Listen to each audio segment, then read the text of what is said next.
The world before the storm. The land had not yet learned the sound of cannons. In the early decades of the 18th century, the eastern edge of North America existed in a fragile balance, an uneasy harmony stitched together by ambition, faith, and fear. Dense forests stretched endlessly beyond the settlements, their shadows swallowing roads and secrets alike. Rivers served as lifelines, carrying trade, whispers, and sometimes blood. To the crown across the Atlantic, this land was a possession. To the settlers, it was a promise. To the native tribes who had lived there for generations, it was life itself. Along the coast, towns grew steadily. Wooden houses pressed close together, churches rising taller than any other structure, their steeples piercing the sky as if to declare divine ownership. The people believed deeply in order, God above king, king above colony, colony above man. That hierarchy governed every breath they took. Yet beneath the surface of obedience, something restless stirred. Merchants complained quietly about taxes imposed by a distant parliament that had never seen their soil.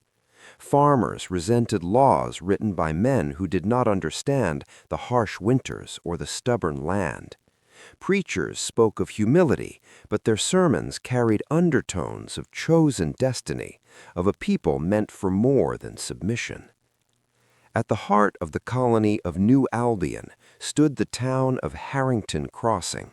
It was not large, nor especially wealthy, but it sat at the intersection of two vital trade routes. British flags hung proudly from official buildings, though many had begun to fade, their reds duller than before. Colonel Edmund Harrington, the town's founder and magistrate, believed order was humanity's highest virtue. A veteran of the Crown's wars, he wore discipline like armor. His home overlooked the town square, allowing him to observe the pulse of colonial life, the markets, the soldiers drilling, the people bowing their heads when he passed. To Harrington, loyalty was not a choice, it was a duty. But history rarely respects duty alone. Across the square lived Samuel Carter, a printer by trade. His hands were always stained with ink, his mind with questions. He printed shipping manifests, sermons, and royal decrees, but in the quiet hours before dawn, he also printed pamphlets filled with ideas imported not by ship, but by thought.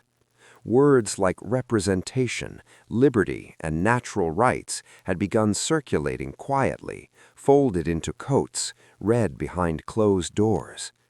Samuel did not consider himself a revolutionary. He believed ideas once spoken belonged to no one. Beyond the town, past the farms and into the forests, lived the Lenape people, watching carefully as fences crept farther into their hunting grounds. Treaties were signed, broken, rewritten, and ignored. Each agreement brought promises of peace and prosperity. Each one brought fewer trees, fewer animals, fewer choices. Old Chief Wasky had seen this pattern before. He spoke rarely now, saving his words for when they might still matter. He understood that storms were not always announced by thunder. Sometimes they arrived quietly, disguised as progress. In London, the empire was tired. Wars had drained the treasury. Victories had expanded borders but multiplied enemies. The colonies, once an asset, now felt like a burden demanding constant management. New laws were drafted to tighten control, to extract revenue, to remind the colonies who ruled whom. None of the lawmakers had stood in Harrington Crossing Square. None had watched a farmer count coins he no longer had, or a mother pray for sons sent to fight wars that were not theirs. When the first new tax decree arrived, sealed with wax and authority, Colonel Harrington read it aloud beneath the church bell. The crowd listened in silence. Obedience was habit, but silence did not mean agreement. Samuel Carter watched faces harden. That night, his press worked without rest. The world before the storm always believes it will last forever. People marry, trade, worship, and argue, unaware that history has already begun to turn its pages. In Harrington Crossing, the wind shifted. No one could yet name the change, but everyone felt it, like pressure in the air before lightning splits the sky. The land had not yet learned the sound of cannons.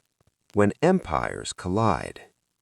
The decree arrived on a gray morning, carried by a rider whose horse was foaming at the mouth from the long journey. The parchment bore the unmistakable seal of the crown, pressed deep as if authority itself had weight.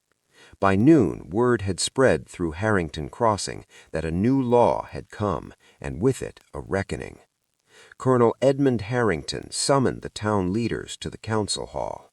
The room smelled of wax, damp wool, and unease. Merchants sat stiff-backed, farmers removed their hats but not their doubts, and the clergy whispered prayers under their breath. Harrington stood at the head of the table, the decree unrolled before him like a map to a battlefield. "The Stamp Act," he announced, his voice steady, practiced. "All legal documents, newspapers, trade licenses, and printed materials are henceforth subject to royal duty." The word printed echoed louder than the rest. Samuel felt it like a blade against his ribs. His livelihood, his voice, had just been declared taxable, regulated, and watched. Around him murmurs rose, cautious but unmistakable.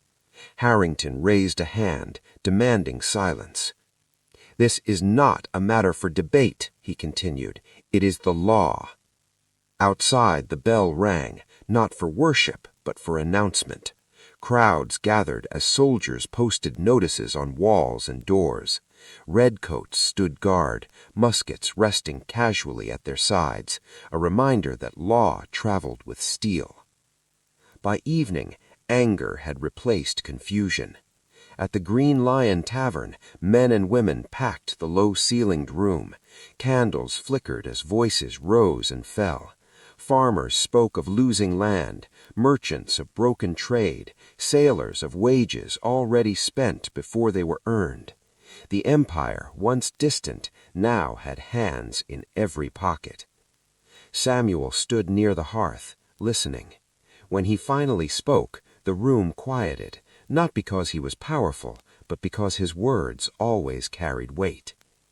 "They tax our paper today and our breath tomorrow. A law made without our voice is not law, it is command." The tavern erupted.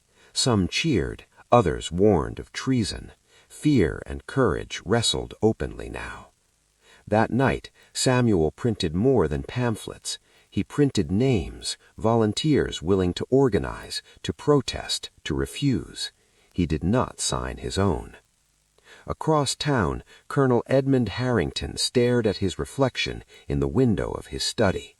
The man looking back wore the uniform of an empire, but the eyes were tired.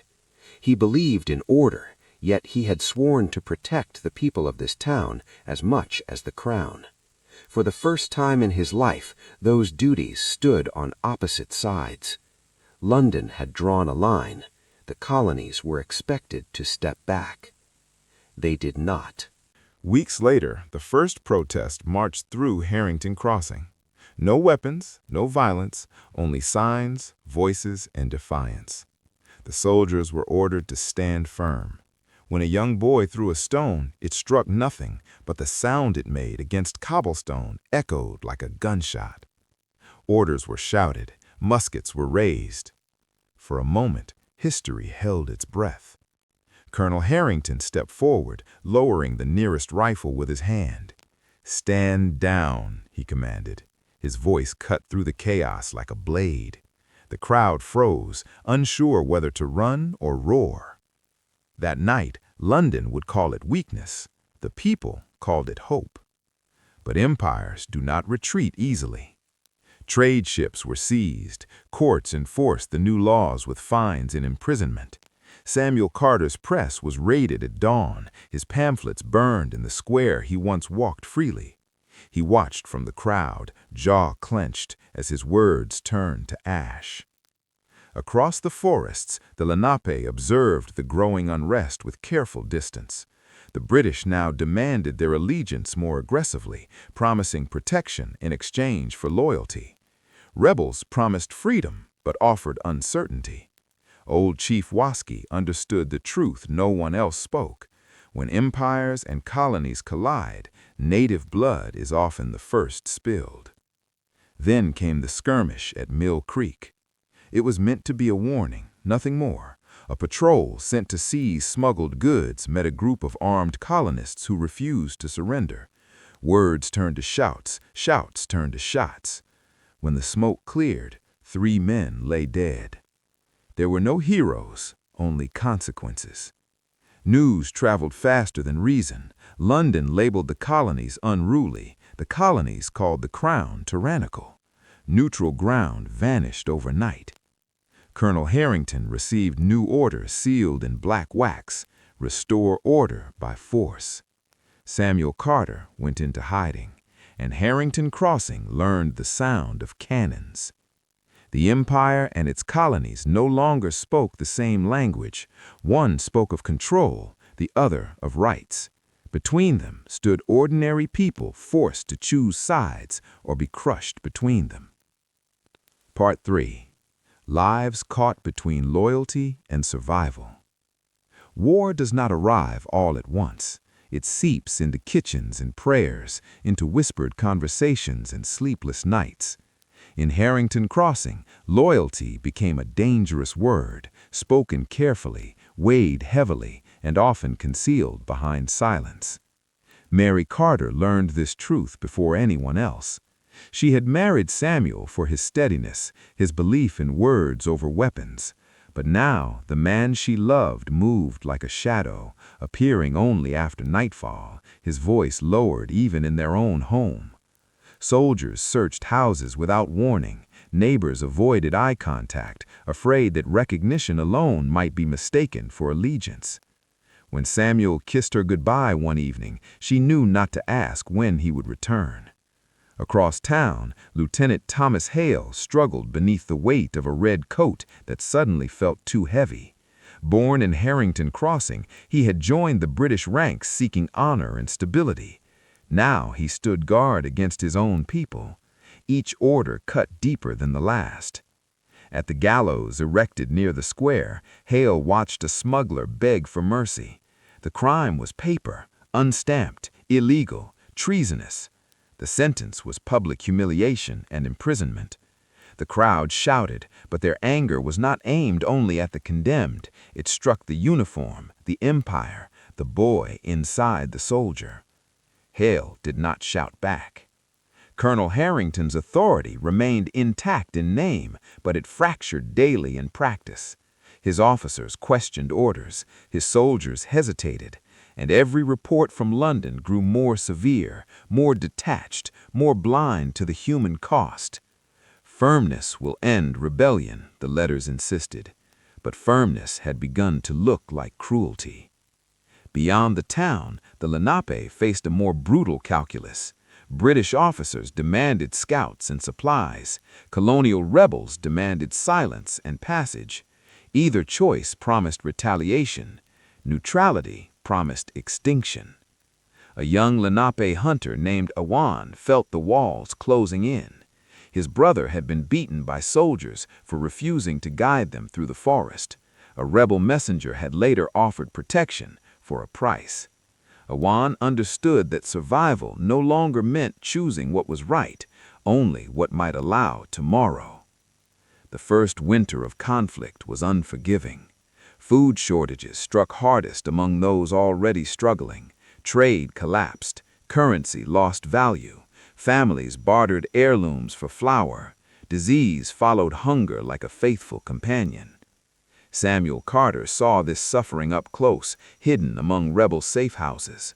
His words, once inspired, Now they demanded action he was not certain he could justify. When a group of rebels proposed sabotaging a supply convoy, Samuel argued against it. "Starving soldiers starve families too," he said. They did not listen. The convoy burned that night. The next morning, British retaliation was swift and merciless. Houses were searched, men were arrested without charge. One was beaten so severely he did not survive the night. Mary Carter stood in the square, clutching her shawl, staring at the blood-stained stones where children once played. Lieutenant Hale was ordered to lead the arrests. That was the moment he broke. He allowed one suspect to escape through an alley. He turned his eyes away from a hidden cellar. Small acts of defiance, invisible to command, but heavy on his conscience. Colonel Harrington noticed. "Your loyalty is in question," Harrington warned him privately. There was no anger in his voice, only disappointment. And in times like these, doubt is a contagion. Hale saluted, his jaw tight. He knew what doubt cost.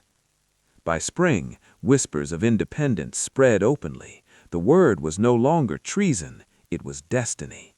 Churches split congregations, brothers stopped speaking, old friendships became liabilities. One night, Samuel returned home unexpectedly. He looked thinner, harder, older. "They will hang me if they find me," he told Mary simply. She took his hands. "Then we keep hiding," she said. "We endure." But endurance has limits. When British troops marched towards the Lenape village, accusing them of aiding rebels, Awan made his choice. He led his people into the forest before dawn, abandoning homes, fields, and graves. Smoke rose behind them as soldiers arrived too late. The land remembered. Colonel Harrington stood alone in his study that night, surrounded by reports of violence committed in the name of order.